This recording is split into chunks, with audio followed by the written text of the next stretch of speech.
Okay, guys, Timmy coming at you here again, and today we're going to discuss hormones. We've discussed them as it relates to different body systems, but I just wanted to give you a general overview of hormones and some of the hormones in particular. The gland that we're going to focus on is what I like to call gland master P, or the master gland, the pituitary gland. And the pituitary gland releases many hormones that stimulate other glands of the body to release their hormones, but it also releases some of its hormones on its own. The other thing that's really important to understand is the hypothalamus and the pituitary gland are intimately connected together. Again, the hypothalamus involved in homeostasis, nervous system, so it reacts quickly, but its effects go away quickly. And then you have the endocrine system, the hormones, which take longer to act, but they act longer. So the hypothalamus is intimately involved in stimulating the release of particular hormones from the pituitary gland. So without further ado, let's do some of this. So the pituitary gland is divided into two portions. It's divided into an anterior and posterior pituitary, as you can see here. So what I'm going to do first is I'm going to talk to you about the human growth hormone. And human growth hormone, as the name implies, makes humans grow. That's one of the things. It's also called somatotropin. So let's get into it. First of all, the hypothalamus helps control the release of human growth hormone. Human growth hormone is released from the posterior pituitary, the back portion of the pituitary. And the hypothalamus releases, you're not going to believe this, growth hormone releasing hormone, which then travels to the pituitary gland to cause the release of growth hormone. So what is the stimulator for the release of growth hormone? I'd write this down. The stimulator for the release of growth hormone, one of the things is stress. So here's another stress hormone. And if you recall, cortisol and epinephrine are the other stress hormones. But its primary effects are on the long bones of the body, and human growth hormone increases protein synthesis in every cell. So all cells have human growth hormone receptors, so it increases protein synthesis. And any hormone that increases protein synthesis is by definition anabolic. Now, it's not a steroid hormone because it doesn't have cholesterol as its base. It is a protein, amino acids chemically bonded together, but it builds things. So this is why athletes take human growth hormone, because it's anabolic. It builds protein and therefore it builds muscle. And if you're an athlete and you're out on the field and you're playing and you're damaging muscle, you want to be able to repair that muscle quick. So they don't necessarily take human growth hormone to get huge, although it can help. What they really take it for is for repair. It repairs muscles and tendons and ligaments quicker. So with respect to metabolism, again, it is a stress hormone, so what's going to happen? You're going to get increased blood sugar as a result of human growth hormone. And really, you get increased blood sugar in a couple of ways. Number one is it decreases the synthesis of glycogen. That's a stored form, remember? And it increases gluconeogenesis, both of which increase your blood sugar.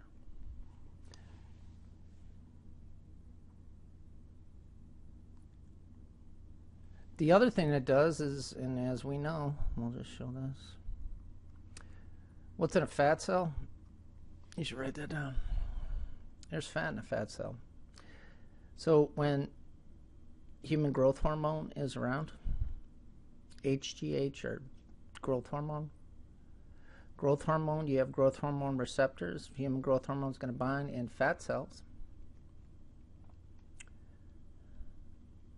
And it's going to cause the breakdown of fat to triglyceride, and it's going to increase triglyceride in the blood. So human growth hormone not only increases your blood sugar, but it also increases your triglyceride level. The other thing that human growth hormone does, and this is important, increased levels of human growth hormone, HGH. That causes increased T4 to T3. And T3 is the most biologically active form of thyroid hormone, triiodothyronine. So HGH increases protein synthesis, which requires ATP, and it increases the production of T3, which increases ATP production, increases your basal metabolic rate. That's why human growth hormone has been studied as a weight loss. The other thing that it does is that it increases the activity of the immune system.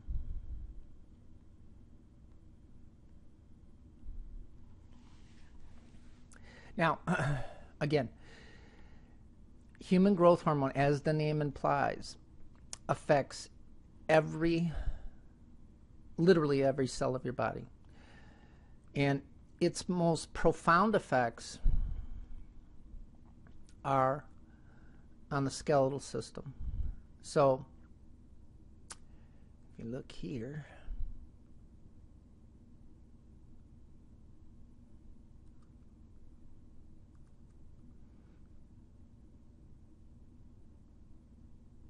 if you remember from general, there are different parts of the bone, yes, but long bones have what are called epiphyseal plates or growth plates, and these growth plates have tons and tons of these specialized cells called osteoblasts. And osteoblasts build bone.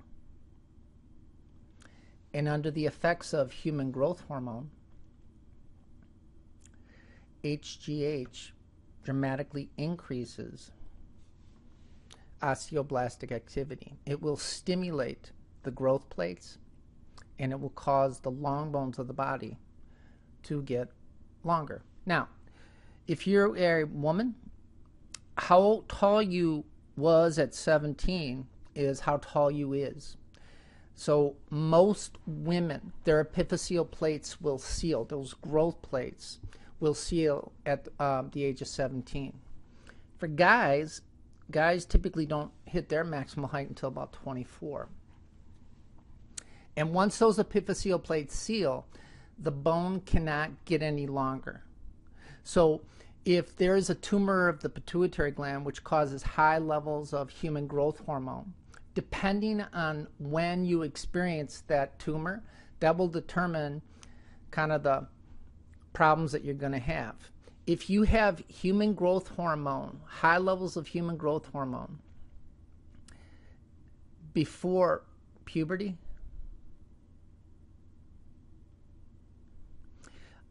you will be a giant. If you have high levels of human growth hormone after the epiphyseal plate seal, for 17 for women, 24 for guys, the bones can't get any longer, but what will happen is the bones will become thicker, and you get a condition called acromegaly. Now, some people get both conditions. Andre the Giant had a tumor of the pituitary. He had excessive release of human growth hormone before the epiphyseal plates closed, so he became a giant, and he still had high levels of human growth hormone after they sealed, so he developed acromegaly.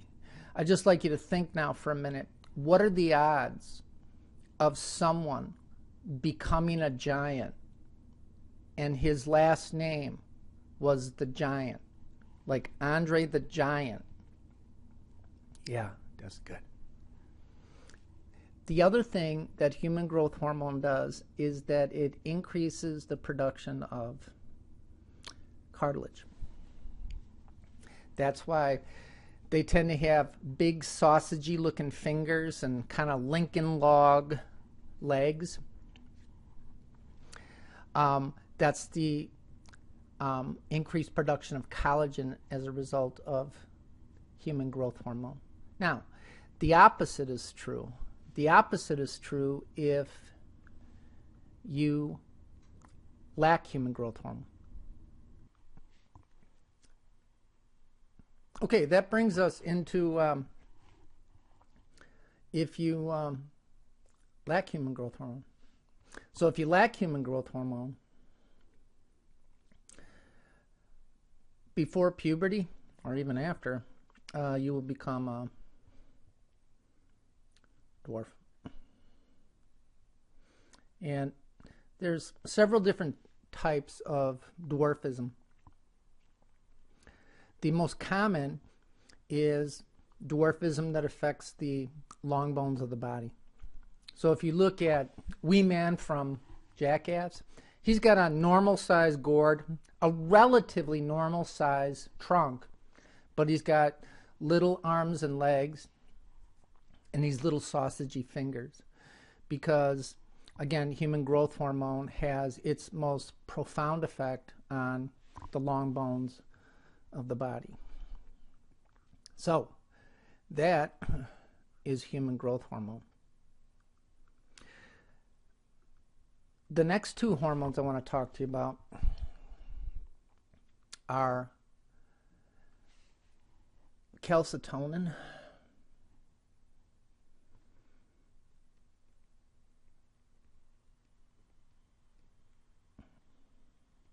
and parathyroid hormone.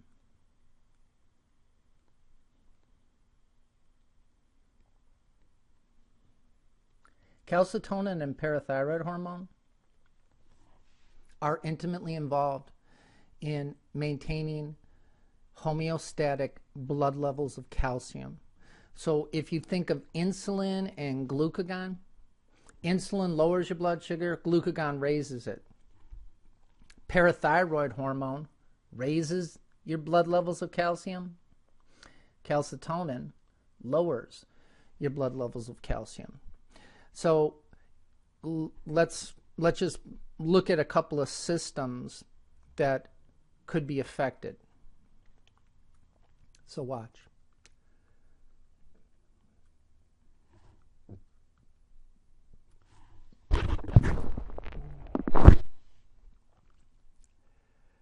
The kidneys control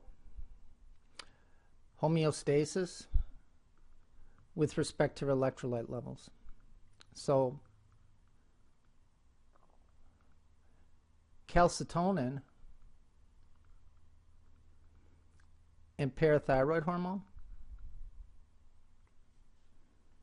So both parathyroid hormone and calcitonin work on the distal convoluted tubules. Parathyroid hormone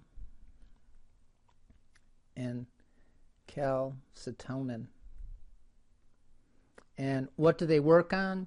They work on the distal convoluted tubules to either increase calcium reabsorption, increase it,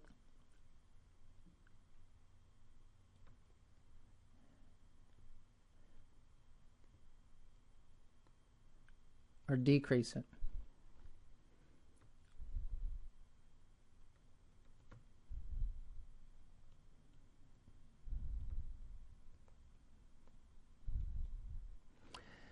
Okay, here's the other thing. How do you get calcium into your blood? How do you get the calcium you need? Well, you get it from the stuff that you eat. But if you recall, another function of the kidney is to activate vitamin D.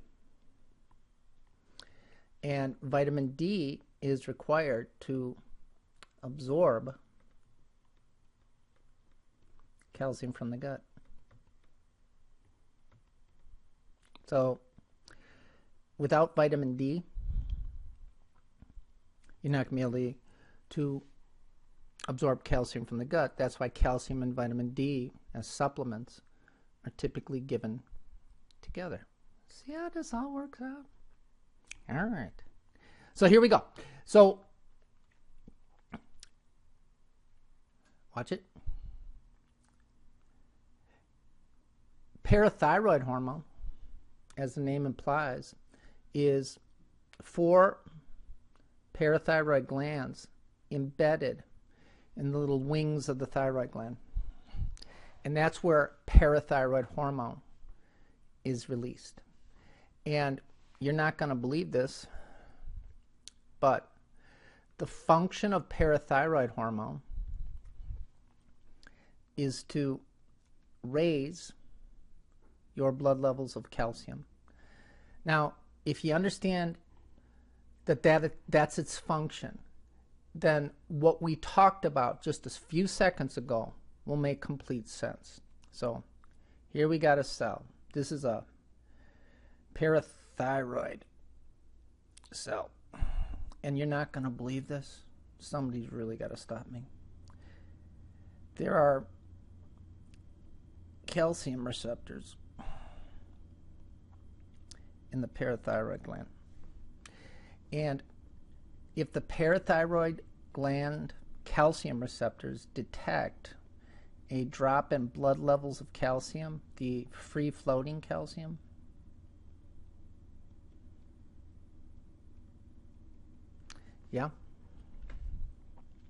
then the parathyroid gland cell will release, through the process of exocytosis, will release parathyroid hormone into the blood. Where do you store 99% of all your calcium? You got it. You store it in your bones. Now, if you recall from general, there are really 3 basic cell types found in the bone. The 2 that I want to talk about are osteoblasts, and osteoblasts build bone. They take the calcium from the blood and deposit it into bone. They form calcium phosphate. That's the matrix of the bone, hydroxyapatite. I know you know what I'm talking about. So osteoblasts build bone, So if your blood levels of calcium are low, do you want to take more calcium out of the blood to build bone? Good. So if your calcium levels are low, right? That's going to cause the release of parathyroid hormone from the parathyroid gland cells. And parathyroid gland, or parathyroid hormone, has one of its functions is on bone itself.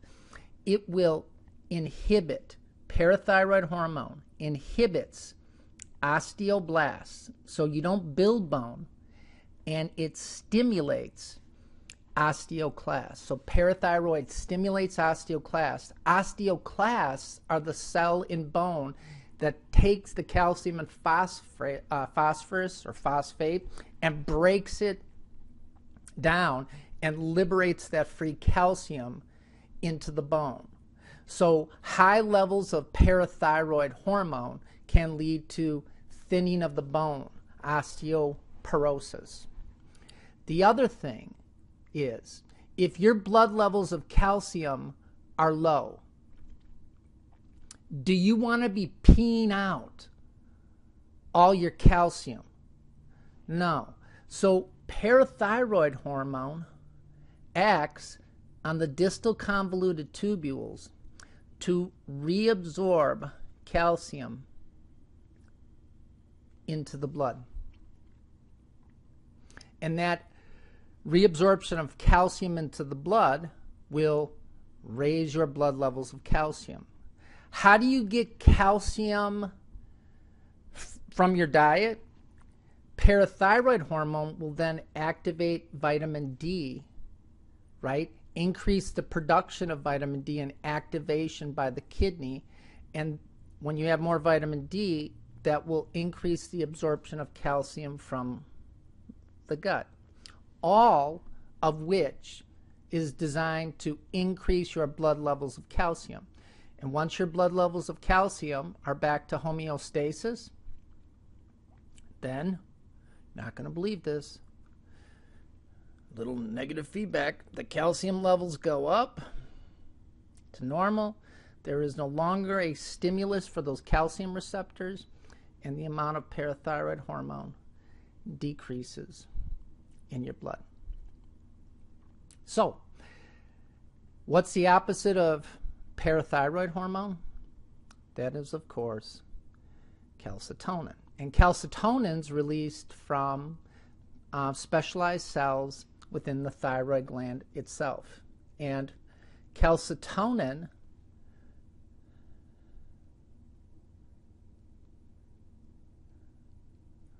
lowers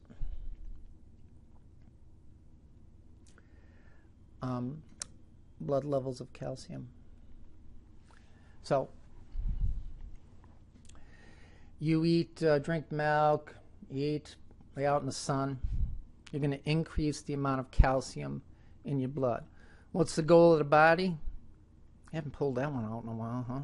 To maintain homeostasis. Where do you store extra calcium?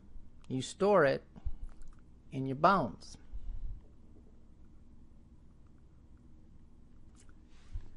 So, here we go.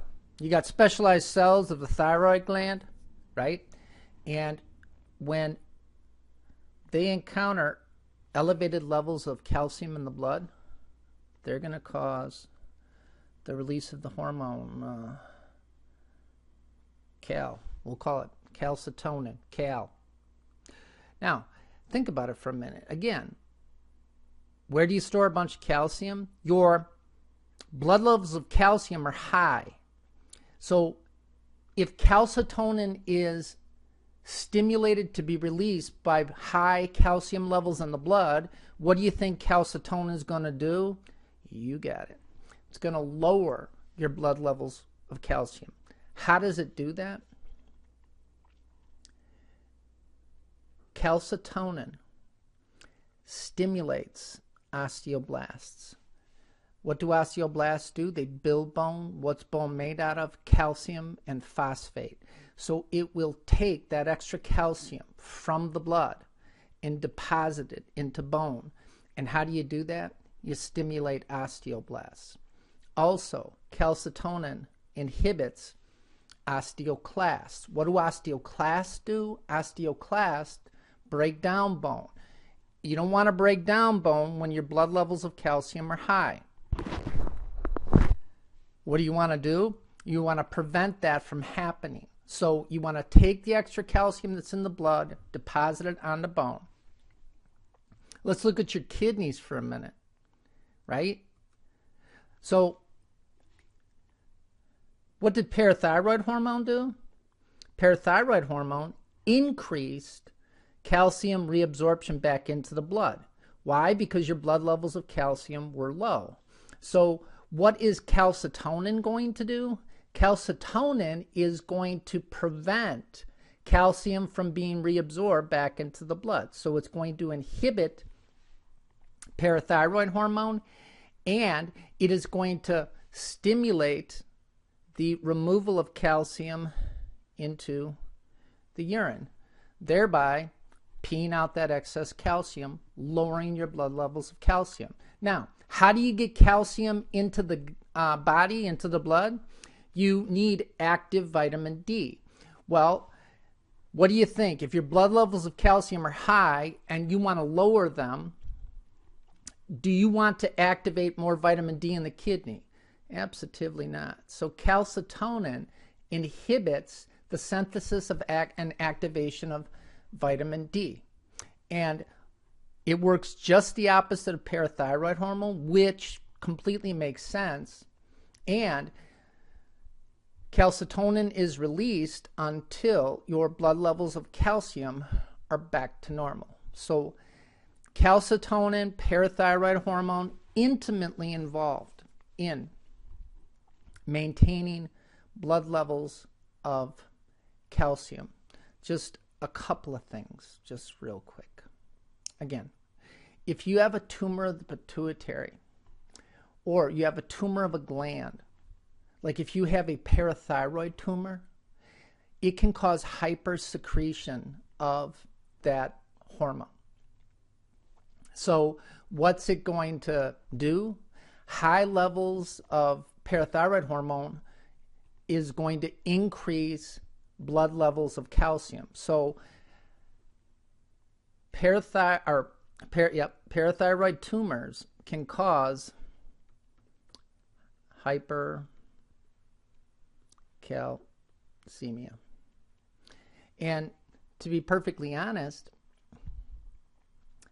if you do, it's going to cause so much calcium in the blood that the kidneys are not going to be able to reabsorb that, all of it, even in the presence of parathyroid hormone, which increases the reabsorption. So you're going to have more calcium getting dumped into the urine.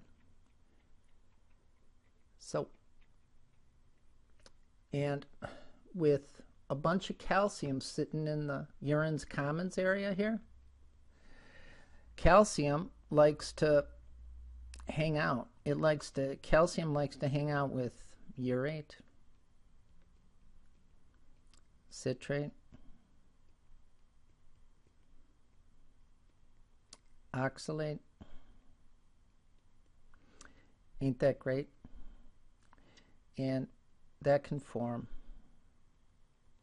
kidney stones. So if a person comes in to your emergency room and they have a kidney stone, one of the things that should be checked is a parathyroid hormone level, because one of the causes of recurrent kidney stone is parathyroid tumor, elevated parathyroid hormone. And when we get to the nervous system, I'm going to explain how high and low levels of calcium affect nerve conduction and the heart. So that's important.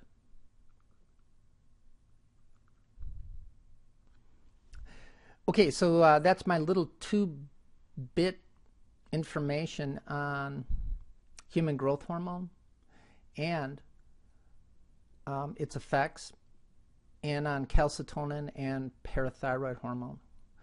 We'll talk more about follicle-stimulating hormone, luteinizing hormone, and prolactin when we talk about the reproductive system. So I hope that helped, and I'll try and post this on YouTube as soon as possible. All right.